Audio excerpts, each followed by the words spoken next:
नमस्कार साथियों, हंस वाहिनी जीके क्लासेज में आप सभी लोगों का हार्दिक स्वागत है। साथियों, जैसा कि आप लोगों को विदित है, हम लोग पढ़ रहे हैं भारतीय इतिहास और भारतीय इतिहास में हम प्राचीन भारतीय इतिहास पढ़ रहे हैं। साथियों, बिना भूमिका बने हुए कल के टॉपिक को हम आगे बढ़ाते हैं। थोड़ा सा शेष बचा था, फिर हम एक और महत्वपूर्ण बिंदु पढ़ेंगे साथियों, यानी हमने सूत्र काल को हम पढ़ रहे हैं साथियों, और सूत्र काल के बाद में हम जिसको पढ़ेंगे वो है महाकाव्य काल। इसलिए साथियों, सूत्रकाल की कुछ चीजें बची उनको ले लेते हैं। कक्षा को आप अंत तक जरूर देखिए, बहुत ही महत्वपूर्ण कक्षा है, आप लोगों के लिए बड़ी फायदेमंद रहेगी साथियों। और अगर आप लोगों को कक्षा अच्छी लगती है तो आप इस कक्षा को अन्य लोगों के साथ भी क्या कर सकते हो साथियों, शेयर कर सकते हो, उनको बता सकते हो, और आप इस चैनल पर उन लोगों को इन्फॉर्म कर सकते हो साथियों। ठीक है, तो हम बात सीधी शुरू करते हैं अपने विषय की, सूत्रकाल की। साथियों, सूत्रकाल में काफी बातें हम पढ़ चुके थे, अंतिम रूप में हम पहुंच चुके थे। काफी बातें यहाँ पर की थी, विवाह के 8 प्रकारों के जैसी स्थितियां, कुछ प्रश्न आ जाते हैं। 16 संस्कारों की बात हमने की थी, आश्रमों की बात की थी। ठीक है, तो यहाँ पर साथियों एक आश्रम है हमारा, और उस आश्रम का नाम है गृहस्थ आश्रम। ठीक है, आपने मतलब पढ़ा है। गृहस्थ आश्रम की अगर अपन बात करें ना साथियों, यहाँ इस गृहस्थ आश्रम में 5 यज्ञों का वर्णन है। 5 यज्ञ। अब ये 5 यज्ञ वो नहीं है जो आप लोग है ना, हम वो पढ़ रहे थे ना, राजसूय इत्यादि, वो यज्ञ नहीं है। ये यज्ञ है ना, ये यज्ञ व्यक्ति के लिए कहते हैं कि मान्य थे। तो देखिए उसमें तो एक तो यहाँ आप लोग थोड़ा सा ध्यान रखना, ब्रह्म यज्ञ, एक यज्ञ और मिलता है वो है भूत यज्ञ, और एक यज्ञ हमारे पास मिलता है यहाँ पितृ यज्ञ, और एक मिलता है साथियों देव यज्ञ, और एक आप लोगों का जो यज्ञ है मनुष्य।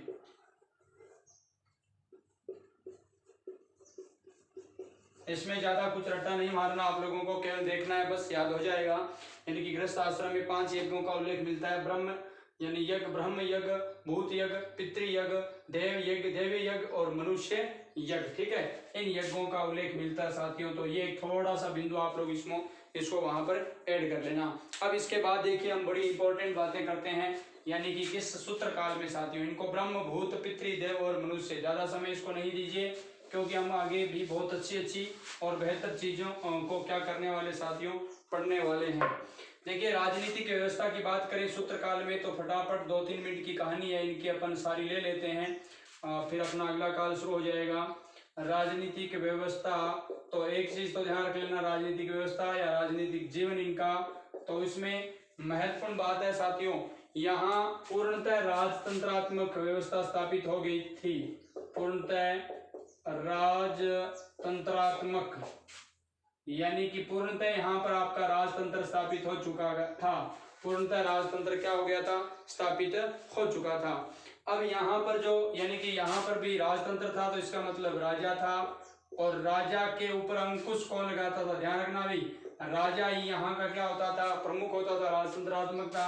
तो यहाँ राजा के ऊपर जो नियंत्रण था ना, ये किसका था, ये क्या राजा निरंकुश था, बिल्कुल नहीं था। राजा को निरंकुश होने से बचाने के लिए काम है ना, वो कौन करता था, नियंत्रण में आप लोगों को बताया, वो करता था धर्म। मतलब राजा धर्म के आधार पर क्या नहीं होता था, निरंकुश धर्म के अनुसार आचरण करता था, किसके साथ, प्रजा के साथ। ठीक है, ये थोड़ा देख लेना। और राजा को साथियों कहते हैं कि सूत्रकाल के अंदर है ना, बात सूत्रकाल की कर रहे हैं, तो सूत्रकाल में राजा को करों का अधिकारी भी बताया गया है। क्या बताया गया साथियों, करों का अधिकारी, यानी कि करों का संग्रहण करने वाला कहते हैं राजा को बताया गया है, तो सूत्रकाल में। और वो भी ध्यान रखना यहाँ पर, यानी कि अगर अपन लोग बात करें, यानी आय का 6वां या 8वां भाग, यानी कि यहाँ पर ऋण के रूप में वसूल किया जाता था, वो भी बात थोड़ी सी आप लोग ध्यान रख लेना। ठीक है, तो देखिए सूत्रकाल में करों का ये अधिकारी राजा होता था, यानी कि वो भी ये मतलब एक बात सुन लेना, ये जो कर लेता था ना, ये निरंकुश कर नहीं होते थे, वैधानिक करों को वसूल करता था। वैधानिक कर मतलब जो कर क्या हो, सही हो, गलत तरीके से नहीं पे मतलब वसूल किया जाते थे। अच्छे जो कर है, अनुकूल है, उन्हीं करों को क्या किया जाता साथियों, वसूला जाता था। राजनीतिक व्यवस्था के तहत हम लोग काम कर रहे हैं, और मैंने आप लोगों को बता दिया राजा पूरी तरह से एक तरीके से निरंकुश जब होता था तो उसके ऊपर नियंत्रण स्थापित कौन करता था, यानी धर्म के अनुसार राजा ही क्या करता था साथियों, आचरण करता था। एक बात और मैं बता देता हूँ, राजा का यहाँ एक दैवीय सिद्धांत भी काम करता था। दैवीय सिद्धांत, दैवीय सिद्धांत का मतलब हो गया राजा ही सब कुछ है, ठीक है, राजा ही यानी कि एक प्रकार का हमारा भगवान है, ठीक है। तो ये जो दैवीय सिद्धांत भी यहाँ पर धीरे धीरे क्या होने लगा था, शुरू होने लगा था। तो ये हम राजनीतिक व्यवस्था के तहत अपन लोग बात कर रहे हैं साथियों, किसकी, यानी कि राजनीतिक व्यवस्था सूत्रकाल की, ठीक है। उसके बाद अगर अपन बात करें यहाँ पर राजनीतिक व्यवस्था के तहत सेना की, तो साथियों एक चीज ध्यान रखना, सेना होती थी, है ना, और युद्ध में राजा इसका नेतृत्व करते थे। युद्ध काल में राजा नेतृत्व है, ठीक है, सेना का नेतृत्व ही राजा ही करता था। तो ये बात भी आप लोग याद कर लेना, कोई दिक्कत नहीं है। तो युद्ध काल में यानी राजा, युद्ध काल में राजा नेतृत्व है किसका, सेना का। थोड़ा सा अटपटा होगी लेकिन फिर भी सेना का, ठीक है, नेतृत्व करता था कौन, राजा करता था। तो सेना से संबंधित बात, सबसे इंपॉर्टेंट बात इस काल की देखिए, न्याय सूत्र काल की बात कर रहे हैं, बहुत महत्वपूर्ण है। जाति व्यवस्था यहाँ से सुदृढ़ हुई थी। और एक चीज और याद रखना, न्याय की शुरुआत, है ना, न्याय व्यवस्था का आरंभ बहुत ही महत्वपूर्ण है भैया, पूछा जा सकता है ये प्रश्न, न्याय व्यवस्था का आरंभ, न्याय व्यवस्था का आरंभ है ना, इससे पहले ज्यादा कहीं पर उल्लेख नहीं है। तो यहाँ पर स्पष्ट है न्याय व्यवस्था का आरंभ हो गया था। न्याय यानी मुख्य न्यायाधीश राजा ही होता था, मुख्य न्यायाधीश, ये बात ध्यान रखना आप लोग, न्यायाधीश राजा होता था। और ये क्या काम करता था साथियों, राजा पुरोहित के सहायता से न्याय करता था, पुरोहित की सहायता से न्याय, ठीक है। और एक चीज और याद करना, यहाँ बहुत इंपॉर्टेंट बात है, इसी न्याय के, देखो आजकल इस प्रकार के वाक्य पूछ लिए जाते हैं, सूत्रकाल में निम्न से कौन सी बात थी, कौन सी नहीं है, या सूत्रकाल से दिए हुए कथनों को आप लोग बताइए कौन सा कथन सही है कौन सा गलत है, इस प्रकार आ जाता है। तो मुख्य न्यायाधीश राजा पुरोहित की सहायता से क्या करता था साथियों, न्याय करता था। और जो न्याय व्यवस्था थी ना, ये न्याय व्यवस्था, ये आपके साथियों ध्यान रखना बहुत ही महत्वपूर्ण है, वर्ण आधारित थी, वर्ण आधारित, ये थोड़ा ध्यान रख लेना, वर्ण आधारित न्याय व्यवस्था थी, आधारित। अब यहाँ वर्ण आधारित का मतलब हो गया यानी प्रत्येक वर्ण के लोगों को प्रत्येक अलग अलग प्रकार के दंड विधान थे, ठीक है। ब्राह्मण को यानी इस न्याय व्यवस्था से बाहर मतलब बहुत ही कम दंड दिया जाता था, बहुत ही कम दिया जाता था। और अन्य जो है ना, उन लोगों को बड़ा भीषण दंड होता था अन्य सभी लोगों के लिए। और वहां पर भी अलग अलग कोटि, इसका एक उदाहरण आप लोग जब महाकाव्य काल पढ़ोगे तो उसमें थोड़ा सा मिलेगा। जब है ना युधिष्ठिर के सामने इस प्रकार की स्थिति आई, 4 व्यक्ति है ना सामने पेश किए गए, एक तो दुर्योधन के सामने, और उन्हीं 4 व्यक्तियों को न्याय देना था। और वो भी 4 व्यक्ति यानी दुर्योधन ने पहले न्याय सुनाया और फिर युधिष्ठिर ने सुनाया। तो उनमें युधिष्ठिर का न्याय ठीक संगत बैठता है कि अलग अलग व्यक्ति है, जैसे है ना उच्च कोटि से लेकर निम्न कोटि तथाकथित जो मानते हैं, तो उन्होंने सबसे ज्यादा जो उच्च श्रेणी का उसको ज्यादा दंड विधान, क्योंकि वो समझदार है, जानबूझकर वो जानकार है, विद्या ग्रहण करता है, फिर भी उल्टा काम करता है, इसका मतलब उसको ज्यादा चाहिए, फिर नीचे धीरे धीरे करते हैं, सजा कम होनी चाहिए, इस प्रकार का विधान भी मिलता है। तो वर्ण आधारित ये आप लोगों की न्याय व्यवस्था थी, इसी आधार पर दी जाती थी। तो राजनीतिक व्यवस्था पूर्णतः राजतंत्रात्मक, राजा नियंत्रण, धर्म, है ना, राजा पर नियंत्रण कौन करता था, धर्म करता था, ठीक है। राजा कई जगह कहते हैं कि निरंकुश हो गए थे, ऐसी बात मिलती है। सूत्रकाल करों का अधिकारी वैधानिक कर लेता था राजा। दैवीय सिद्धांत था साथियों। सेना व युद्ध काल में है ना युद्ध काल में राजा सेना का नेतृत्व करता था। न्याय व्यवस्था का यहाँ पर साथियों क्या हो चुका था, आरंभ हो चुका था। बहुत इंपॉर्टेंट बात मैंने यहाँ पर 2-3 पॉइंटों के माध्यम से आप लोगों को बताई है, ठीक है, आप लोग इनको याद कर लेना। एक चीज मैं और बता देता हूँ, जैसे मैंने आप लोगों को एक बात बता दी कि यहाँ पर राजा था, तो राजा के बहुत सारे सहयोगी भी थे, है ना। तो राजा का सबसे बड़ा सहयोगी था, वो कौन था, तो बताने की आवश्यकता ही नहीं है। राजा का सबसे बड़ा सहयोगी रहेगा पुरोहित। कौन था, पुरोहित। इसी की सलाह पर राजा क्या करता था साथियों, काम करता था। आप लोग वैसे भी जानते हो, कोई दिक्कत है नहीं, ठीक है। तो ये आप लोगों का मूल बिंदु हो गया और इसमें कोई दिक्कत नहीं है। अब थोड़ी सी बात इस है ना पिछले वंश की ओर रही है, वो आर्थिक व्यवस्था की। तो मैं आर्थिक व्यवस्था और बता देता हूँ। राजनीतिक व्यवस्था आप लोगों की कवर हो गई। थोड़ी सी आर्थिक व्यवस्था की है, ज़्यादा कुछ नहीं है। आर्थिक व्यवस्था में सारी चीज़ जानते हो, इसलिए ज़्यादा समय तक मैं यहाँ रोकूंगा नहीं। जैसे जैसे आप आगे बढ़ोगे ना, पीछे की चीज़ें आती रहेगी और आप लोगों को तैयार होती जाएगी, आपको समय कम देना होगा।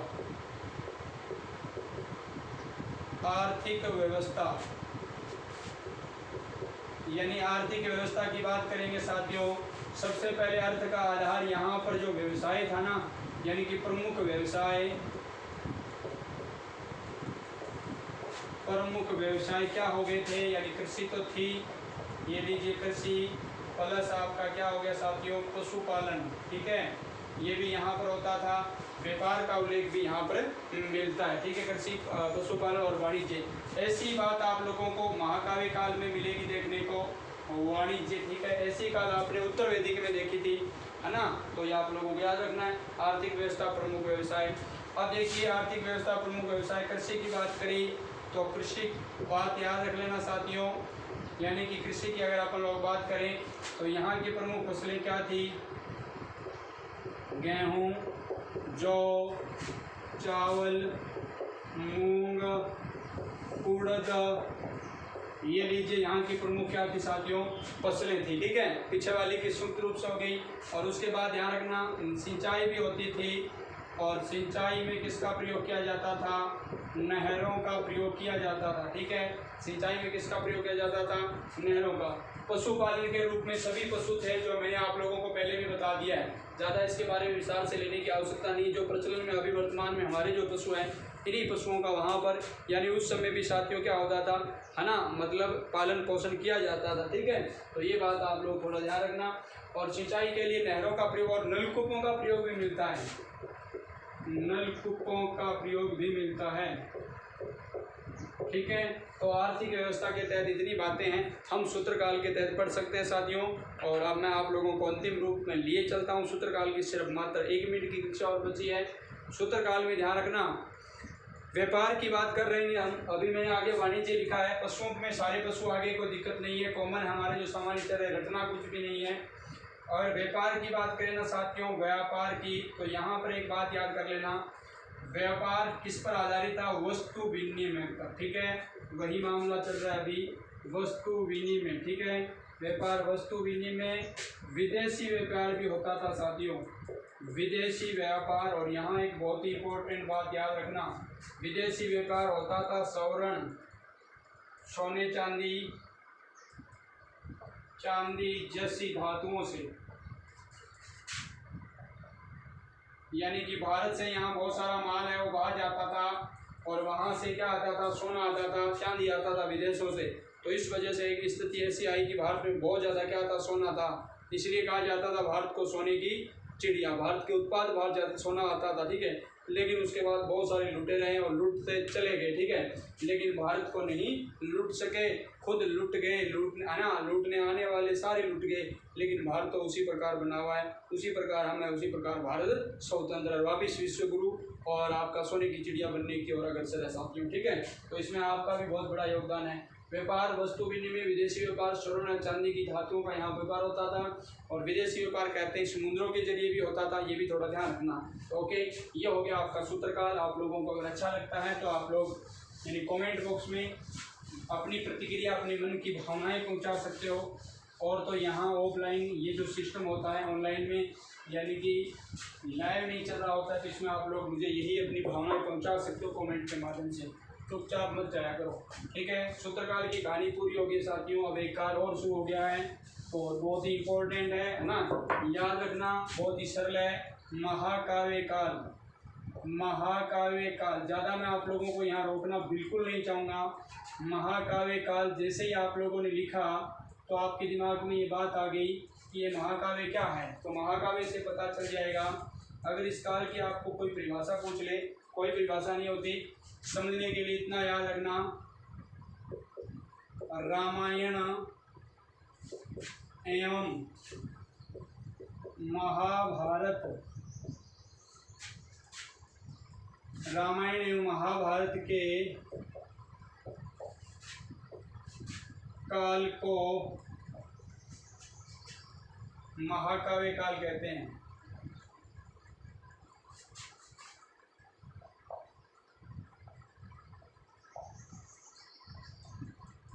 बस बहुत ही सरल और कुछ भी नहीं करना, ठीक है। महाकाव्य काल, इस काल की भी अपनी अनूठी अनूठी विशेषता, बहुत सारी विशेषताएं। ये काल तो हमारे समाज के अंदर आज भी रचा बसा है। रामायण और महाभारत में जैसी चीज़ें होती हैं उनका अनुकरण हम यहाँ पर भी करने की चेष्टा करते हैं, ठीक है। एक आदर्श महाकाव्य और एक कूटनीतिक जो महाकाव्य के रूप में दर्ज है। बात करेंगे तो सबसे पहले रामायण और महाभारत दो काव्यों की बात करनी बहुत जरूरी है। तो एक नंबर साथियों आप लोगों को लेना चाहिए रामायण। क्या लेना चाहिए? रामायण, ठीक है। ये हमारा क्या है साथियों? आदि महाकाव्य। आदि महाकाव्य बहुत ही इंपॉर्टेंट है। अगर आपसे कोई पूछ ले तो बता देना। उसके बाद आप लोगों को ये बात पूछी जाएगी कि इसे रचयिता का क्या नाम है, तो रचयिता का नाम बताने में आपको कोई दिक्कत नहीं आएगी। छठी क्लास से आप लोगों ने याद कर लिया है। और वाल्मीकि शब्द से ही लिख देना। महर्षि वाल्मीकि के द्वारा साथियों क्या की गई? रामायण की रचना की गई। और ये आदि महाकाव्य के रूप में भी साथियों क्या है? दर्ज है। एक और इसकी इम्पोर्टेंट बात ये याद रखना, आदर्श महाकाव्य। आदर्श महाकाव्य, ठीक है साथियों। इस महाकाव्य के अंदर जितने आदर्श हैं इतने कहीं पर भी संसार के किसी भी ग्रंथ में और किसी भी वेद में, किसी कोई भी हो, चाहे पुराण हो चाहे कुछ भी हो, कहीं पर भी इतने आदर्श स्थापित नहीं किए गए हैं। अन्य हिंदू धर्म में भी अन्य और किसी ग्रंथ में इस प्रकार के आदर्श नहीं है। यानी कि पिता, एक सच्चे पुत्र का त्याग, एक सच्चे पिता का त्याग, एक सच्ची माता का त्याग, ठीक है, एक भाई मतलब एक अपनी पत्नी का, इतने इतने त्याग, हनुमान जैसे सेवक का, ठीक है, और मतलब भरत जैसे भाई, है ना, और लक्ष्मण जैसे भाई का त्याग, ठीक है, सेवक के रूप में भरत के अपन हनुमान जी की बात करते हैं। तो कहने का मतलब इस प्रकार का इतने धर्मों का यहाँ पर पति वर्ता सीता की बात अपन करते हैं। हर एक जगह आदर्श मिलेगा आपको, जाओगे तो वहाँ पर। तो ये एक आदर्श महाकाव्य था साथियों, रामायण आदि महाकाव्य, रचयिता महर्षि वाल्मीकि। साथियों एक और प्रश्न खड़ा होता है, इसके रचना के बारे में विभिन्न तीव्र मतभेद है, अलग अलग विद्वानों की अलग अलग राय है। तो हम भी जब वो अलग अलग दे रहे हैं तो हमें एक निष्कर्ष के रूप में पहुँचे हैं कि लगभग 5वीं शताब्दी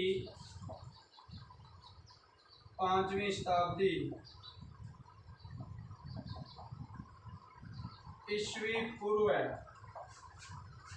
से कहते हैं कि अभी 400, ठीक है, ये बात ध्यान रखना, 400 ईस्वी तक इसकी रचना हुई।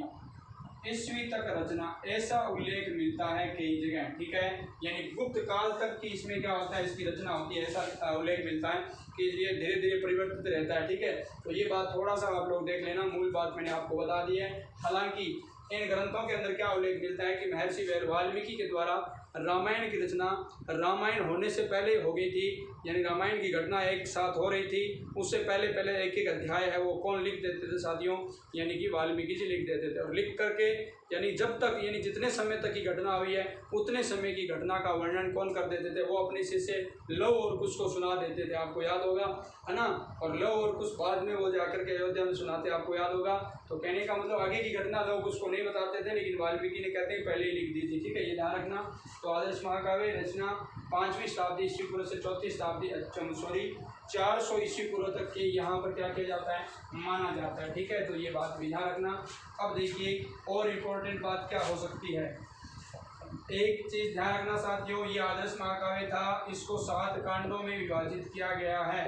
यानी इसके 7 भाग है, तो 7 कांड है इसके। अब 7 कांड आपको फटाफट आनी चाहिए, क्योंकि आप देखिए हिंदू संस्कृति से जुड़े हो, सनातन संस्कृति से जुड़े हो, है ना, आपको याद करना चाहिए। मैं ये नहीं कह रहा हूँ कि दूसरी कोई संस्कृति पूरी होती है, नहीं, अपनी संस्कृति की खुद को जानकारी होनी चाहिए। चाहे आप हिंदू हो, हिंदू की जानकारी रखो, चाहे आप मुस्लिम हो तो उसकी जानकारी रखो, ठीक है, भारतीय हो तो भारतीयता की संपूर्ण जानकारी रख सकते हो। कोई जरूरी नहीं है कि आप लोग कुरान की जानकारी नहीं, कुरान भी आप अगर पढ़ सकते हो, लेकिन विशेष पहले अपना, ठीक है, यानी पहला हम घर का सुधार अपने खुद से सुधार करते हैं, फिर धीरे धीरे हम बाहर की ओर जानना और पढ़ना और अध्ययन करने की जानकारी लेते हैं। मेरे कहने का तात्पर्य आप मतलब समझ चुके होंगे। तो हमें अपनी संस्कृति की जानकारी होनी चाहिए, चाहे कोई भी किसी भी धर्म से रिलेटेड जुड़ा हो। अगर कोई सिख है तो उसे गुरु ग्रंथ साहिब के बारे में जानकारी होनी चाहिए, अन्यथा तो फिर उसे सिख होने का कोई अधिकार नहीं है साथियों, ठीक है। तो मेरे कहने का तात्पर्य हुआ, यानी हमें भी अगर रामायण महाभारत की जानकारी नहीं है तो तो ठीक नहीं है। अगर मुस्लिम है कोई, उन्हें कुरान की जानकारी नहीं है, तो इसका मतलब ये हुआ कि उसने कुरान को बिल्कुल अध्ययन नहीं किया। थोड़ा सा तो करना चाहिए था अगर वो उस धर्म से रिलेटेड है तो, ठीक है। तो देखिए आदर्श महाकाव्य रचना 5वीं शताब्दी ईस्वी पूर्व से 400 शताब्दी ईस्वी में रचना हुई। 7 कांड का उल्लेख मिलता है। सबसे पहला कांड साथियों याद रखना क्या होगा। अगर अपन 1 नंबर कांड की बात करेंगे तो साथियों सबसे पहले बालक होता है, तो बाल कांड। अगर 2 नंबर कांड की बात करोगे साथियों तो आप लोग अयोध्या कांड। ये बालक कहाँ पर होते हैं, अयोध्या में होते हैं, ठीक है। तो अयोध्या कांड। और उसके बाद अगर आप लोग पढ़ोगे साथियों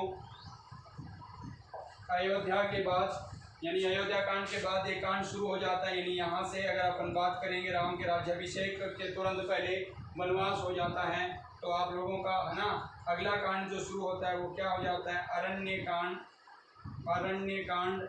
और अरण्य कांड के ठीक बाद देखिए साथियों यहाँ पर एक और इम्पोर्टेंट, देखो बाल कांड की बात कर ली, अयोध्या कांड की बात कर ली, उसके बाद अरण्य कांड की बात कर ली, और उसके बाद अगर अपन चौथे कांड की बात करेंगे साथियों तो वो तो और भी महत्वपूर्ण कांड है आप लोगों का। कौन सा महत्वपूर्ण, क्योंकि अरण्य कांड के ठीक बाद एक कांड आता है, भगवान कहाँ चले जाते हैं, यानी वानरों के यहाँ चले जाते हैं। तो यहाँ से एक कांड शुरू हो जाता है, उसका नाम है किष्किंधा कांड, ठीक है। किष्किंधा कांड, ठीक है, ये लीजिए। किष्किंधा कांड के बाद में हमें पता है हनुमान जी, जब हनुमान जी का प्रसंग शुरू हो जाता है भयंकर तरीके से, लंका की ओर हनुमान जी उठ जाते हैं, तो उस समय यहाँ पर कांड शुरू हो जाता है साथियों सुंदर कांड। क्या हो जाता है, सुंदर कांड, ठीक है। हाँ, अगर आपको कलमबंद नहीं आते तो मामला गड़बड़ है। तो सुंदरकांड। और उसके बाद साथियों आप लोगों को क्या याद करना, सॉरी छठा याद करना है। तो छठा सुंदरकांड के बाद हनुमान जी कहाँ जाते हैं, लंका की ओर उठते हैं ना, तो ये लीजिए लंका कांड, ठीक है, लंका कांड। और उसके बाद आपका 7वां कांड है उत्तरकांड। क्या साथियों, उत्तरकांड लास्ट कांड है जिसके अंदर लव कुश की कहानी का विस्तार से वर्णन है। और भी यानी कि अंत में बाद में रामचंद्र जी का यानी कि सारा बड़े बड़े राजमत स्थापित किए जाते हैं उनके द्वारा, अलग अलग बहुत दूर दूर तक के पुत्र पौत्र इत्यादि क्या है राजा करते हैं, और अंत में रामचंद्र जी चले भी जाते हैं धरती, वो सारी बात है सीता वाली वो कहानी। तो देखिए लंका कांड 7 है ना, 7वां उत्तरकांड। तो इस प्रकार 7वां कांड आपको याद होनी चाहिए। अगर हो सके तो आप इनको अपने जीवन में हर रोज़ थोड़ा थोड़ा करके पढ़ भी लिया करो, ताकि कुछ आदर्श हम स्थापित कर सकें इनसे संबंधित, ठीक है। तो 7 कांड है, बालकांड, अयोध्या कांड, अरण्य कांड, किष्किंधा कांड, सुंदरकांड, लंका कांड और अरण्य कांड। ये महाकाव्य काल पढ़ रहे साथियों। कौन सा काल, महाकाव्य काल के तहत पहला महाकाव्य जो रामायण की बात कर रहे हैं। अब और इम्पोर्टेंट बात है, रामायण से हमें और क्या जानकारी मिलती है। रामायण के अंदर साथियों अन्य जातियों का, आर्य तो थे ही थे, इसमें तो कोई शक नहीं है, लेकिन अन्य, हाँ शक नहीं है तो शक से ही कुछ याद आ रहा है। अगर अपन जाति विदेशी जातियों की बात करें तो यहाँ पर जो लड़ाई होती थी ना वो किसके बीच में थी, हिंदू योग। यहाँ मुसलमान तो थे ही नहीं, ये ध्यान रखना, ठीक है। तो हिंदू योग, हिंदू व शक व यवनों के बीच लड़ाई है ना, यवनों के बीच का संघर्ष, यहाँ इनके बीच क्या मिलता है, यानी युद्धों का वर्णन, इनके साथ ये युद्ध होते थे, ठीक है। युद्धों का क्या मिलता है साथियों, वर्णन मिलता है, ठीक है। तो ये बात आप लोग थोड़ा सा याद कर लेना, कोई दिक्कत नहीं है। यानी हिंदू शक और यवनों के बीच युद्ध का उल्लेख यहाँ पर मिलता है। तो इन जातियों का, अन्य जातियों का, बर्बर जो जातियाँ होती थी उनका उल्लेख भी यहाँ पर मिलता है, ठीक है। तो रामायण के बारे में सामान्य जानकारी मैंने बताई है, लेकिन अभी भी शेष है। रचना किसने की थी, महर्षि वाल्मीकि ने, है ना। तो वाल्मीकि के बारे में आप लोगों ने काफ़ी जानकारियाँ ले ली है साथियों। रामायण की बात हमने की है, यहाँ पर आदर्श रूप है वो देखने को मिलता है। मैंने आपको बताया था, बड़ी इंपॉर्टेंट बातें मैंने आप लोगों को पहले ही बता दी थी, ठीक है। तो यानी इतनी जो इम्पोर्टेंट बातें थी वो आप लोगों को याद करनी है। अब एक बात और याद करनी है जो और इम्पोर्टेंट है, और वो क्या है, आप 6ठी क्लास से पढ़ रहे हो, बताने की आवश्यकता नहीं है, लेकिन फिर भी मैं बता देता हूँ। अगर आपसे कोई पूछ ले कि इसके अंदर श्लोक कितने थे, नीचे लिख लेना आप लोग श्लोक, तो आप बता दोगे आराम से कितने श्लोक कितने थे, 24,000, ठीक है। कितने श्लोक है, 24,000 श्लोक है, ठीक है। तो ये बात आप लोग याद कर लेना, कितने हैं, 24,000 श्लोक है।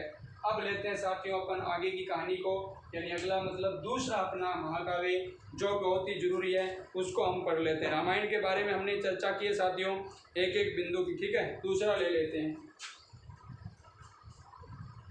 हाँ महाकाव्य काल पढ़ रहे हैं। एक महाकाव्य मैंने बता दिया है, फटाफट इसको आप लोग एक बार पढ़ सकते हो। रचयिता वाल्मीकि सब जानते हो, लेकिन जो नई चीज़ बताई है, एक तो 7 कांड याद करना साथियों, बाल, अयोध्या, अयोध्या के बाद कहाँ चले जाते हैं? वन। तो फिर क्या हो जाएगा? अरण्य। अरण्य का वनी तो होता है, जंगली तो होता है। उसके बाद साथियों हनुमान जी मतलब सुग्रीव के पास पहुँच जाते हैं ना, तो वो क्या हो गया?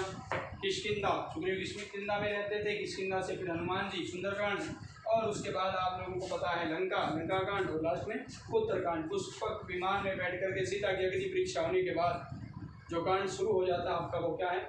उत्तरकांड है साथियों, ठीक है। हाँ, उसमें राम का राज्याभिषेक भी, देखिए गौर करना भैया, राम का राज्याभिषेक भी दोबारा जब होता है तो उसी में होता है। राम अयोध्या जाते तो उत्तरकांड के तहत ही जाते हैं, ठीक है। सीता का वनवास भी उत्तरकांड का ही भाग है। तो रामायण व महाभारत की अपन बात कर रहे थे साथियों, तो रामायण की चर्चा कर चुके हैं। अब ले लेते हैं महाभारत। है ना, लॉकडाउन के अंदर इनको यानी नेशनल चैनल के ऊपर प्रसारित किया गया, तो काफ़ी लोगों ने महाभारत और रामायण को देखा था। रामायण को तो बहुत ही ज़्यादा देखा था। तो देखिए महाभारत की अपन लोग बात कर रहे हैं साथियों, तो सबसे पहले आप लोगों को क्या जानना चाहिए? महाभारत को पंचम वेद भी कहते हैं। एक बात ध्यान रखना, पंचम वेद, ये एक इम्पोर्टेंट बात मैंने बता दी है। दूसरी बात, इसके रचयिता, तो रचयिता तो सब लोग जानते हो भैया, महर्षि वेद व्यास। महर्षि वेद व्यास, ठीक है। ये इसके क्या साथियों? महर्षि वेद व्यास इसके रचनाकार है। ओके, तो ये सबसे महत्वपूर्ण बात अपन लोग मतलब किसके बारे में कर रहे हैं? महाभारत की। यहाँ पर विशेषकर दो परिवारों के मध्य के झगड़े का उल्लेख तो प्रमुख इनका केंद्र है। हालांकि अन्य बहुत सारी है ना चीज़ों का यहाँ पर क्या मिलता है? उल्लेख मिलता है, ठीक है। अब विशेषकर आप लोग ये थोड़ा ध्यान रखना, महाभारत के अंदर साथियों कुल 18 पर्व है। महाभारत के अंदर कुल कितने पर्व हैं? 18 पर्व है। ये बात ध्यान रखना, कुल कितने पर्व है? 18 पर्व है ना। आदि पर्व से लेकर के काफ़ी जो पर्व आते हैं, लेकिन हमें इन सभी पर्वों को नहीं याद करना एक बार, ठीक है, क्योंकि हमें कंपटीशन भी हल करना है, बहुत ज़्यादा गहराई के अंदर भी नहीं जा सकते, है ना। तो इसमें एक महत्वपूर्ण पर्व है, उसको आप लोग याद कर लेना। पहला पर्व तो आप लोगों को मैंने बता दिया, आदि पर्व कोई जरूरी नहीं है। मूल पर्व है, छठा पर्व है। कुल 18 पर्व है साथियों इसमें, ठीक है ना। और इसके यानी कि अगर अपन बात करें साथियों छठा पर्व की, तो छठे पर्व में एक महत्वपूर्ण चीज़ है, और वो क्या है साथियों? छठे पर्व के अंदर अपन लोग बात करें ना, हाँ, तो यहाँ पर उल्लेख मिलता है भगवत गीता का साथियों। किसका? भगवत गीता का उल्लेख मिलता है छठे महाभारत का। यानी कुल 18 पर्व है, छठा जो पर्व है वहाँ पर किसका उल्लेख मिलता है? यानी भगवत गीता। और साथियों भगवत गीता की बात जब भी करते हो तो आपके दिमाग में ये बात आनी चाहिए कि महाभारत के छठे पर्व है, और इस छठे पर्व का नाम भी आपके दिमाग में आ जाना चाहिए। नाम रहेगा भीष्म पर्व साथियों। क्या रहेगा? भीष्म पर्व है, ठीक है, याद हो जाएगा। शायद फैन ऑन हो रहा है, शायद आवाज़ नहीं जा रही है आपके पास, थोड़ा बंद कर देता हूँ मैं, ध्यान ही नहीं दिया। तो देखिए बहुत ही इंपॉर्टेंट बात है जो मैंने आप लोगों को बता दिया, ठीक है। कौन सा? छठा पर्व भगवत गीता यानी कि भीष्म। छठे पर्व का नाम क्या है? भीष्म पर्व है। क्या नाम है साथियों? भीष्म पर्व है। और इसी जब तक भीष्म सेनापति रहता है तब तक ये भीष्म पर्व ही है ना। उसके बाद जैसे सेनापति बदलेगा उसी प्रकार पर्व भी बदल जाएंगे, ठीक है। द्रोण पर्व है ना, इसी प्रकार धीरे धीरे आप लोगों का ना कर्ण पर्व इसी प्रकार शुरू हो जाएंगे, ठीक है। तो देखिए अगर भगवत गीता की अगर अपन बात करेंगे साथियों, तो ये कहाँ से ली गई है? यानी महाभारत से भी ली गई साथियों। भगवत गीता बहुत ही महत्वपूर्ण है। अब आपसे कोई कह दे कि इस भगवत गीता का रचनाकार कौन है, तो उत्तर आपका वही आएगा, वेद व्यास। क्या उत्तर आएगा? वेद व्यास, ठीक है, क्योंकि उसी के अंदर से ली गई है ना। और इस भगवत गीता के अंदर भी कितने अध्याय है साथियों? 18 अध्याय है। कितने अध्याय है? 18 अध्याय, कोई दिक्कत नहीं है। तो ये महत्वपूर्ण इंपॉर्टेंट बात थी आप लोगों की साथियों, किसके बारे में? यानी अपन महाभारत महाकाव्य के बारे में पढ़ रहे हैं। एक और इम्पोर्टेंट बात जो मैं आप लोगों को बताना चाह रहा था, यानी कुल 18 पर्व की बात हमने कर ली है, ठीक है। आसवलाई नामक एक सूत्र होता है, उसके अंदर सर्वप्रथम इस महाकाव्य के बारे में जिक्र है। आसवलाई नामक एक क्या होता है? सूत्र होता है साथियों, ठीक है। हाँ, उसमें थोड़ा सा ध्यान रखना, आसवलाई, ठीक है, मैं लिख देता हूँ। महाभारत का सर्वप्रथम उल्लेख है ना, एक सूत्र होता है जिसका नाम है आसवलायन धर्म सूत्र। इसके अंदर महाभारत का सर्वप्रथम उल्लेख मिलता है धर्म सूत्र में, ठीक है। तो ये एक इम्पोर्टेंट बात थी जो मैंने आप लोगों को बतानी चाहिए और बतानी भी बहुत जरूरत थी। अब महाभारत की कुछ और बात करनी जो वो भी जरूरी है। महाभारत की मुख्य बात तो हमने कर ली साथियों, और महाभारत के रचनाकार का नाम क्या है? वेद व्यास। अब एक चीज मैं बता देता हूँ, इस व्यास के 3 नाम मिलते हैं साथियों, वेद व्यास के 3 नाम मिलते हैं, है ना, व्यास के 3 नाम।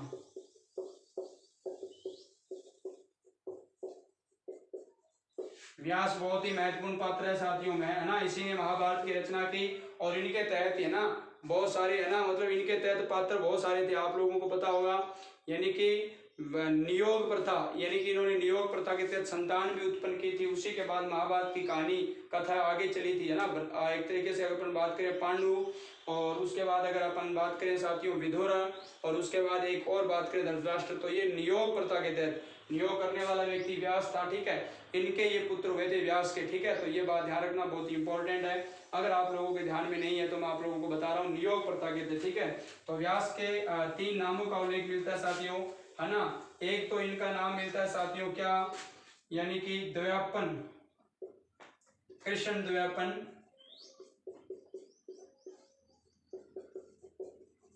द्वैपायन, ठीक है, ये थोड़ा सा लिख लेना, द्वैपायन, ठीक है। तो कृष्ण द्वैपायन की अगर अपन बात करें तो ये कृष्ण कहते हैं कि पिता का भी नाम था इनका द्वैपायन, यानी द्वीप पर ये पैदा होते हैं, ये थोड़ा सा ध्यान रख लेना।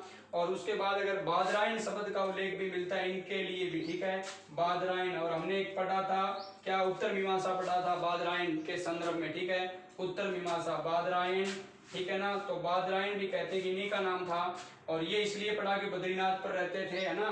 और उसके बाद एक नाम इनका और मिलता है, और वो क्या साथियों, यानी कृष्ण द्व्यापन, और हमने बात की बादरायण की, ठीक है। एक और महत्वपूर्ण द्वीप द्वैपन की बात हमने कर ली है, यानी कि ये कहाँ पर हुए साथियों, हाँ, द्वीप के ऊपर हुए। एक इनके नाम का और उल्लेख मिलता है जो भी इंपॉर्टेंट है, मैं वो भी आप लोगों के सामने क्या कर देता हूँ साथियों, उपस्थित कर देता हूँ। जैसे कि, है ना, महर्षि कृष्ण द्वैपायन वेद व्यास। अब एक हम नाम लेते हैं लास्ट में वेद व्यास, उसमें तो कोई दिक्कत नहीं है, वो तो खुद ही ले रहे हैं हमें। देखिए यहाँ गौर करके देखिए वेद व्यास, यहाँ मैंने कृष्ण द्वैपायन बताया, बादरायण के नाम बताया, एक हम खुद बार बार लिख रहे हैं ना वेद व्यास। इसको क्यों वेद व्यास क्यों कहते थे, तो सब जानते हो, वेदों का संकलन करने के कारण क्या कहलाया, वेद व्यास। एक एक बात है इनकी, लिखो तो लिख लो, वरना सीधे डायरेक्ट याद कर लेना, अगर इसे कोई पूछे तो आप लोग बता देना, ओके। तो ये यानी महाभारत काल की अपन लोग बात कर रहे हैं साथियों। अब देखिए महाभारत का विकास जिस क्रम में हुआ, विकास क्रम के अनुसार महाभारत का अलग अलग स्टेप आता है। तो ये लीजिए, सबसे पहले महाभारत का अपन विकास क्रम की बात कर रहे हैं ना, विकास क्रम के अनुसार इसको अलग अलग नामों से भी जाना गया। सबसे पहले अपन बात करें ना, देखिए श्लोकों की संख्या के आधार पर सबसे पहले यहाँ पर 8,800 श्लोक थे। कितने थे साथियों, 8,800, ठीक है। उसके बाद 24,000 श्लोकों का अस्तित्व आता है, और उसके बाद अगर अपन बात करें साथियों 1,00,000 श्लोक, ठीक है। जैसे जैसे श्लोक बढ़े धीरे धीरे, तो उसी प्रकार यहाँ पर इनके नाम भी बढ़ते गए। सबसे पहले इसे क्या कहा जाता, देखिए अब देखिए यहाँ बहुत इंपॉर्टेंट बात है, यहाँ बहुत इंपॉर्टेंट बात है। क्या सबसे पहले महाभारत को देखिए जय संहिता कहा जाता था क्या, कई बार पढ़ते हो आप इस शब्द को, कई बार इस शब्द का उल्लेख मिलता भी आप लोगों को, और आप लोग इसको जानते भी हो, कोई दिक्कत नहीं है। सबसे पहले महाभारत का जो नाम मिलता था 8,800 तक था, तो ये जय संहिता था। क्या था साथियों, जय संहिता। और उसके बाद धीरे धीरे बदल गया, जब ये 24,000 श्लोक पर आया तो उस समय ये भारत बन गया। क्या बन गया साथियों, भारत। इसका नाम क्या हो गया, भारत। और जब ये 1,00,000 पर आया तो बन गया महाभारत, महाभारत की कथा, ठीक है। हाँ, ये पुरुषार्थ की, परमार्थ की, पार्थ पार्थ पार्थ की, जब आप सीरियल शुरू करते हो तो आते ये सारी चीजें ना। सबसे पहले आता है यदा यदा ही धर्मस्य ग्लानिर्भवति भारत, अभ्युत्थानम अधर्मस्य, अभ्युत्थान मतलब अभ्युत्थान अधर्मस्य, तदात्मान सृजामहं परित्राणाय साधूनां विनाशाय च दुष्कृतां धर्म संस्थापनार्थाय संभवामि युगे युगे, है ना। यानी इस बात का अर्थ क्या है कि जब जब, है ना, देखियो यदा यदा ही धर्म से, जब जब यहाँ धर्म की क्या होती है, ग्लानिर्भवति भारत है, भारत में धर्म की हानि होती है, तब तब भगवान यहाँ पर क्या लेते हैं, अभ्युत्थान, यानी कि उसका उत्थान करने के लिए भारत में भगवान जन्म लेते हैं। परित्राणाय साधूनां विनाशाय च दुष्कृतां धर्म संस्थापनार्थाय संभवामि युगे युगे, यानी कि जहाँ पर ना परित्राणाय साधूनां यानी साधुओं को वापिस मतलब सही करने के लिए, एक तरीके से उनका भला करने के लिए, यानी युगों युगों से भगवान इस धरती पर अवतार लेते रहे। गीता के आरंभ के आदर्श श्लोक मैंने आपको थोड़े से बताए हैं, अगर आपको याद है एक बार दोहरा देता हूँ। यदा यदा हि धर्मस्य ग्लानिर्भवति भारत अभ्युत्थान अधर्मस्य तदात्मान सृजाम्यहम् परित्राणाय साधूनां विनाशाय च दुष्कृतां धर्म संस्थापनार्थाय संभवामि युगे युगे। ठीक है, तो देखिए ये जो श्लोकों का उल्लेख यहाँ पर मिलता है। और अब अपन लोग बात करें, देखिए ये इतिहास की विषय नहीं है, ये सारा जो मैं बता रहा हूँ इतिहास का विषय नहीं है, ये आपकी संस्कृति से भी जुड़ा हुआ विषय। अगर आप इनको ध्यान देते हो, इनका प्रयोग करते हो तो कर सकते हो, इनके अंदर आपको जानकारी थोड़ी रुचि लेनी ही पड़ेगी। ठीक है, तो व्यास के 3 नाम मैंने आप लोगों को बता दिए। विकास क्रम 3 है ना, जय संहिता जब ये 8,800 श्लोक थे, भारत में 24,000 श्लोक थे, और महाभारत कब कहलाया 1,00,000 श्लोक। तो वर्तमान महाभारत में 1,00,000 है, और रामायण के अंदर कुल कितने, सीधे ही 24,000 श्लोक है। ये बात आप लोग ध्यान रख लेना, सारी बातें हमने यानी महाभारत से संबंधित की है। इसके अंदर कई जनपदों का उल्लेख है, बताने की आवश्यकता नहीं है, यानी कि कई विशाल राज्यों का उल्लेख आप लोग जानते होंगे। विशाल साम्राज्य यहाँ पर आ गए थे, विशाल राज्यों का उल्लेख, उसमें आप लोगों को बताने का क्या आवश्यकता है, यानी कि कौशल है आप लोगों का, कुरु है, कौन सा है, कुरु है। ठीक है, यानी कि ये जो राज्यों का अस्तित्व यहाँ पर आ गया था। मगध है, हालांकि ये महाजनपद तो आगे है, महाजनपद काल, लेकिन उसी से संबंधित है ये। कौशल, कुरु, मगध है ना, यानी कि चैदी, इस प्रकार के यहाँ पर यानी कि कुछ विशाल साम्राज्यों का यहाँ पर क्या मिलता है साथियों, वर्णन मिलता है।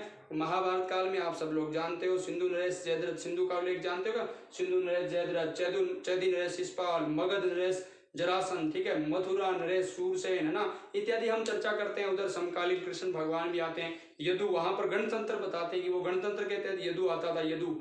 ठीक है, तो यदु जो आपका गणतंत्र था, ये राजतंत्र था। विशाल, कौशल, कुरु, मगध, ठीक है ना, उसी के तहत पांचाल भी आता है। काम्पिले की बात हमने की थी, तो वो सारे यहाँ पर थे।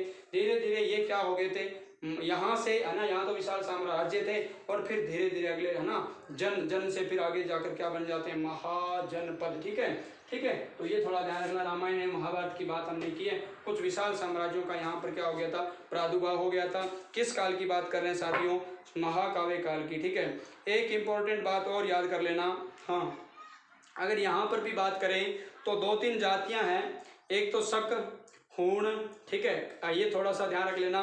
3-4 जातियां मैं आप लोगों को बता देता हूँ, हाँ, जिनका उल्लेख यहाँ पर मिलता है। एक तो आप लोग शक कर रहे हो, शक, हूण, ठीक है, और एक अभी अभी हमने बात की थी, जैसे महाभारत की अगर अपन बात कर रहे थे ना, उस समय है ना, इन जातियों का यवन जाति का भी उल्लेख यहाँ पर मिलता है।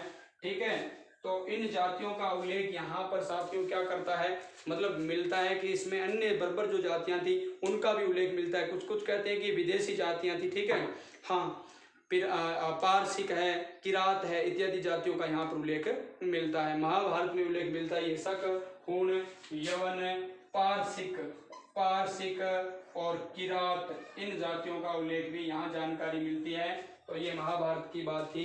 तो ये साथियों महाभारत का भी मैंने आप लोगों को बता दिया, महाभारत काल।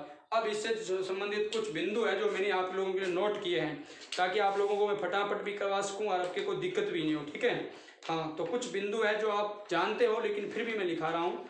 मोटी मोटी बात जानते हो, लेकिन कुछ एक इंपॉर्टेंट चीज़ है वो आप लोगों को थोड़ी जान लेनी है। ठीक है, तो महाभारत पंचम वेद, रचयिता महर्षि वेदव्यास, और हमने ये भी बात कर ली थी साथियों, है ना, कुल इसके अंदर कितने पर्व थे, है ना, 18 पर्व की हमने बात कर ली थी, और भीष्म पर्व की हमने बात की थी साथियों। ठीक है, हाँ, एक चीज और याद रखो, तो याद रख लेना 23 से लेकर के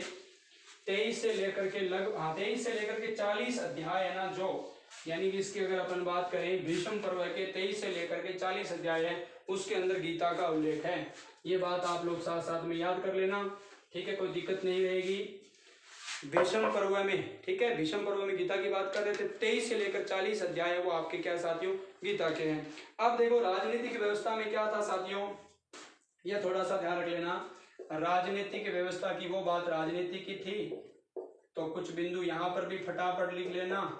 विशाल साम्राज्य, विशाल यानी कि अगर अपन बात करें साथियों विशाल राज्यों की स्थापना, विशाल राज्यों की स्थापना अगर पढ़ें तो यहाँ पर हुई स्थापना, जो मैंने आप लोगों को ऊपर लिखाया है कुछ एक और लिख लो, जैसे कौशल है,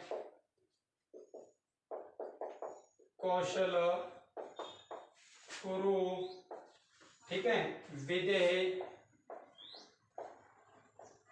काशी, इन विशाल साम्राज्य की बात यहाँ पर की जा रही है, ठीक है। पांचाल, मगध, चैदी, ठीक है, इन प्रकार के यहाँ साम्राज्यों का उल्लेख मिलता है, तो याद रख लेना। अब यहाँ सेना से संबंधित बात आ जाए इस समय, तो साथियों सेना यहाँ के लोगों की चतुरंगिणी सेना, चतुरंगिणी सेना का उल्लेख मिलता है, ठीक है, चतुरंगिणी सेना। अब देखिए चतुरंगिणी सेना क्या होती है, चतुरंगिणी सेना, तो इसमें थोड़ा सा ध्यान रखना,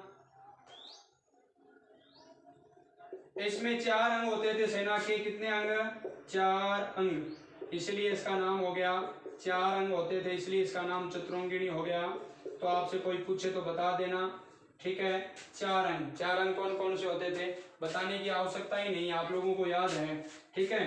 एक तो आप लोगों का होता था साथियों पैदल, यानी कि पैदल सैनिक होते थे, है ना, पैदल सैनिक। दूसरा अपन बात करें साथियों तो घुड़सवार। तीसरी अपन बात करें साथियों तो रथ सेना, रथी, ठीक है, रथ सेना, रथी कह सकते हैं। और फिर आप लोगों का एक बन गया, एक बच गया हाथी सेना। ये लीजिए, ये 4 अंग होते थे सेना के, ये चारों है तो चतुरंगिणी सेना है। तो सेना का यहाँ चतुरंगिणी सेना का उल्लेख मिलता था। राजा के रूप में भी कई, है ना, मिलते थे, आप लोगों को पता होगा, है ना। एक चीज और बता देता हूँ, यहाँ पर राजनीतिक व्यवस्था के तहत अगर कोई किसी व्यक्ति का शरीर दोषपूर्ण है, शरीर क्या है साथियों, दोषपूर्ण है, तो बड़ा पुत्र, ध्यान देना भैया, बड़ा पुत्र अगर शरीर दोषपूर्ण है तो राजा नहीं बन सकता था, राजा नहीं। और इसी ये एक बहुत बड़ा कारण था, बड़ा पुत्र राजा नहीं। इस कारण साथियों महाभारत का पूरा युद्ध हुआ था, आपको पता होगा, बड़ा पुत्र धृतराष्ट्र राजा नहीं बन सका, इस कारण साथियों, है ना, छोटा पुत्र पांडु बना और फिर पांडु उसके उत्तराधिकारी हो गए एक तरीके से। तो ये युद्ध हुआ बहुत बड़ा, ठीक है। तो ये लीजिए इसका, है ना, इसी का उदाहरण मैंने आपको बताया, बड़ा पुत्र क्या नहीं बन सकता साथियों, राजा नहीं बन सकता। तो ज्येष्ठ पुत्र गद्दी पर नहीं बैठ सकता, ठीक है। तो कौन बैठेगा, छोटा पुत्र, ठीक है, ये ध्यान रखना। फिर कोई छोटा पुत्र या उसका कोई संबंधी भी हो सकता है, ओके। तो ये इंपॉर्टेंट बात थी जो मैंने आपको बता दी। अब मंत्री परिषद का उल्लेख मिलता है साथियों, एक शब्द और मिलता है मंत्री परिषद, ठीक है, मंत्री परिषद। अब यहाँ पर मंत्री भी खूब सारे होते थे, तो उसमें ध्यान रखना 18 मंत्रियों का उल्लेख मिलता है, ये चीज ध्यान रखना साथियों। 18 गौर करना, बहुत ही इंपॉर्टेंट बात बता रहा हूँ मैं। कहते हैं कि 18 मंत्रियों का एक तरीके से 18 विभाग भी होते थे और उनके 18 मंत्री होते थे, ठीक है, 18 विभाग। और इन विभागों को कहा जाता था तीर्थ, क्या कहा जाता था, तीर्थ। अब मैं इन 18 के तो नाम नहीं लिखाऊंगा आपको, क्योंकि इसमें तो वही है, कोषाध्यक्ष है ना, कोई द्वाराध्यक्ष है, ठीक है, कोई गोपाध्यक्ष है, इनमें इन्हीं के नाम आने वाले हैं, है ना। पुरोहित आ जाएगा उसमें, यानी एक सेनाध्यक्ष आ जाएगा इसमें, है ना, उसी प्रकार जैसे हमने वहां पर रत्नी पढ़े थे उसी प्रकार, ठीक है। तो ये मंत्री परिषद 18 विभाग यहाँ है ना का उल्लेख मिलता है। एक मैं बात और बता देता हूँ, ये महाभारत में उल्लेख मिलता है, इस चीज का उल्लेख महाभारत में मिलता है, महाभारत में, ठीक है, महाभारत में। तो काले काल साथ में पढ़ रहे हैं, महाकाले काल पूरा का पूरा ले रहे हैं, है ना, तो पूरा का पूरा ले रहे हैं। अब देखिए अपन लोग अगर अपन बात करें साथियों, रामायण के अंदर लगभग, है ना, जो विभाग मिलते थे ना, मंत्रियों के विभाग, वो मिलते थे लगभग 4 या 5 ही मिलते थे, ठीक है, ज्यादा नहीं मिलते थे, 4-5 विभाग मिलते थे, ठीक है। कहाँ पर, रामायण में, कहाँ पर साथियों, रामायण में, ओके। तो ये इंपॉर्टेंट बात थी जो आप लोगों को एक एक बार जरूर देखनी है। कितनी बार साथियों, एक एक बार, बहुत ज्यादा विस्तार से नहीं पढ़ोगे तो भी एक एक बार जरूर देख लेना। तो अब मैं इस चीज को आप लोगों को एक बार वापिस मिटा देता हूँ। विशाल साम्राज्य की बात आपने कर ली है। जब शरीर दोषपूर्ण होता था अगर बड़े पुत्र का, तो छोटा पुत्र उत्तराधिकारी बनता था, बड़े को नहीं बनाया जाता था। सेना का 4 भाग, पैदल, रथ यानी कि घोड़े, घुड़सवार, एक है ना, घुड़सवार और रथ अलग अलग बात है, ध्यान रखना। और हाथी, ठीक है। तो ये चतुरंगिनी सेना थी और कुछ बातें मैंने आपको और बताई। लीजिए, अगर अपन महाभारत महाकाव्य की बात करें, महाभारत महाकाव्य, तो यहाँ पर एक बात और मिलती है। वो क्या है साथियों, थोड़ा सा आप लोगों को देख लेना। महाभारत महाकाव्य में वर्णों के अनुसार, देखिए महाभारत महाकाव्य में 4 वर्णों के मंत्रियों की संख्या, बहुत महत्वपूर्ण बिंदु है ये, मंत्रियों की संख्या। इसका मतलब चारों वर्णों के लोग मंत्री होते थे, है ना। चारों वर्णों के लोग क्या होते थे साथियों, मंत्री। कुल जो संख्या होती थी 36। कितनी होती थी साथियों, 36। अब बात 4 वर्णों की आई है ना, तो आप लोग 1 मिनट में लिख सकते हो, मात्र 1 सेकंड में। आप लोगों को पता है पहला वर्ण कौन सा था, ब्राह्मण। दूसरा वर्ण कौन सा था साथियों, क्षत्रिय। तीसरा वर्ण कौन सा था, वैश्य। और उसके बाद साथियों आपका कौन सा है, शूद्र। बताने की कोई आवश्यकता नहीं, आप जानते हो। अब इनमें मंत्रियों का विभाजन किया गया था। कहते हैं कि ब्राह्मण के 4 लोग है ना मंत्री बनते थे मंत्री परिषद में, कुल 36 थे यहाँ मंत्रियों की संख्या, है ना। महाभारत काल में वर्णों के अनुसार मंत्रियों की बात बता रही है, वर्णों के अनुसार, ठीक है। क्षत्रिय की अगर अपन बात करें साथियों, तो 8 लोगों का उल्लेख मिलता है। कितने लोगों का, 8। सबसे ज्यादा वैश्य मंत्रियों का उल्लेख मिलता है, वर्णों के अनुसार बांटा गया था ना, उसमें ध्यान रखना। ब्राह्मण के कितने, 4, क्षत्रिय के 8 और वैश्य के कितने साथियों, 21। तो अब आप लोगों को पता चल गया, बचा हुआ तो आपका याद हो जाएगा, 8 4 12 12 और आपके 21 कितने हो गए साथियों, 12 और 21 23 हो गए, क्या 33 हो गए ना, 33। तो 3 ये हो गए 36, ठीक है। तो 3 शूद्र। देखो शूद्र मंत्रियों का उल्लेख भी मिलता है। आपको याद होगा, अगर महाभारत काल में आपने पढ़ा होगा विदुर का नाम, विदुर, दासी पुत्र जो विदुर था वो शूद्र था साथियों, ठीक है। बहुत ही बड़ा नीतिज्ञ आदमी था ये। तो ये थोड़ा सा ध्यान रखना, शूद्र मंत्री भी यहाँ हुआ करते थे। वैसे सबसे ज्यादा हुआ करते थे मंत्री, 21, है ना। महाभारत में इस प्रकार का उल्लेख मिलता है। और क्षत्रिय कितने होते हैं, 8। और ब्राह्मण भी कितने मंत्री होते थे, 4 मंत्री होते थे, ठीक है। तो ये महाभारत का वर्ण व्यवस्था का विधान था। आप लोगों को मैंने थोड़ा सा बताने की कोशिश की, शायद आप लोगों को याद हो गया।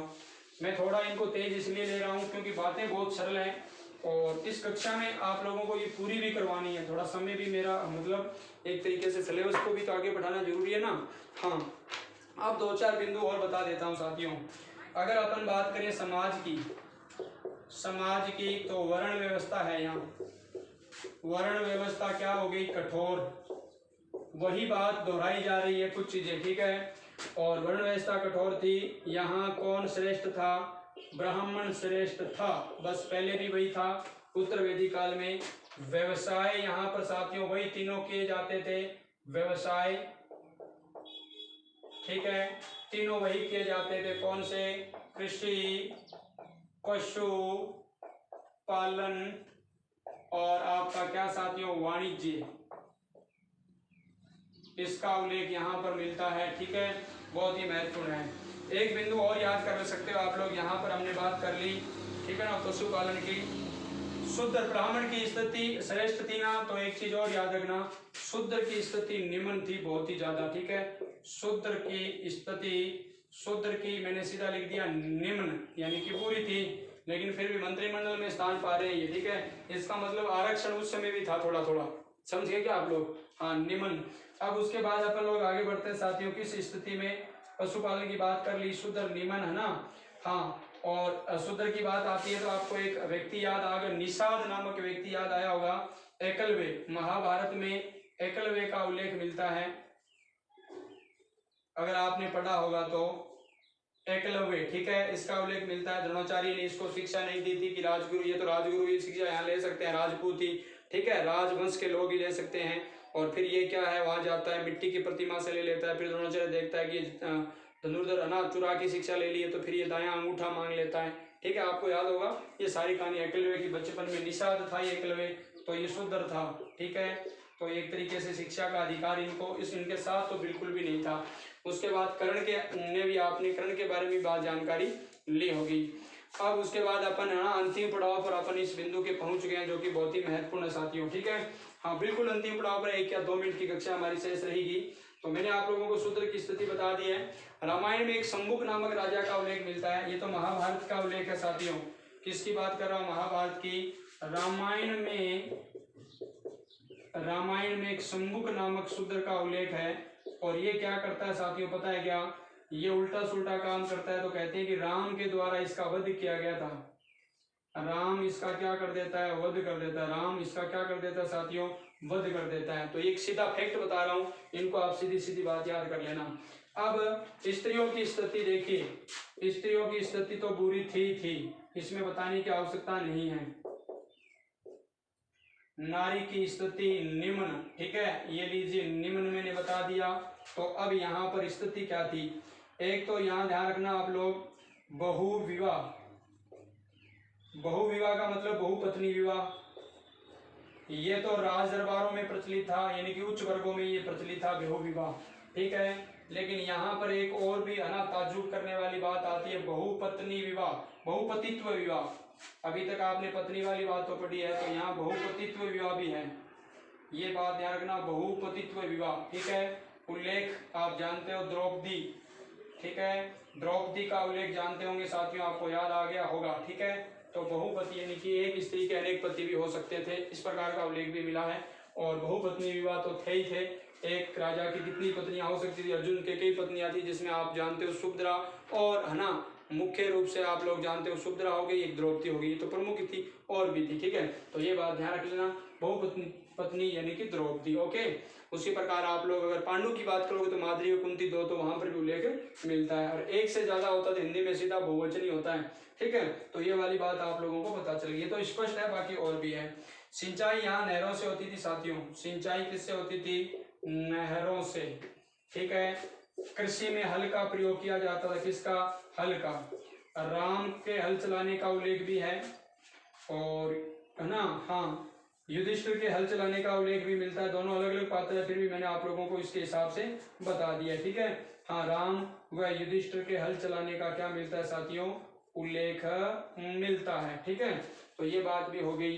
हल जोतने का वर्णन अपन लोग कर रहे हैं। विदेशी व्यापार भी यहाँ पर होता था, विदेशी व्यापार, तो विदेशी व्यापार का भी यहाँ पर क्या मिलता है? उल्लेख मिलता है, ठीक है। 2-3 फैक्ट है। अब लास्ट में आप लोग एक चीज और ध्यान रखना, विदेशी व्यापार यहाँ पर यवन द्वीप व सुवर्ण द्वीप में उल्लेख मिलता है। विदेशी व्यापार वहां से करते थे, कहते हैं कि एक तो यवन द्वीप और एक आपका है सुवर्ण द्वीप। क्या नाम है? सुवर्ण द्वीप। यहाँ पर कहते हैं कि विदेशी व्यापार होता था, ठीक है। ये वाली बात आपको समझ में आ गई। अब लीजिए, मैं लास्ट एकदम अंतिम बिंदु पर आ चुका हूँ।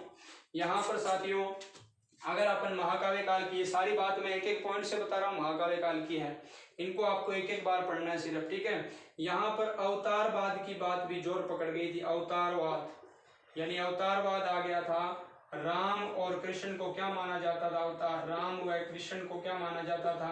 अवतार। सूत्र महाकाव्य काल की बात कर रहे हैं, तो रामायण और ये महाभारत दोनों का उल्लेख मैंने कर दिया।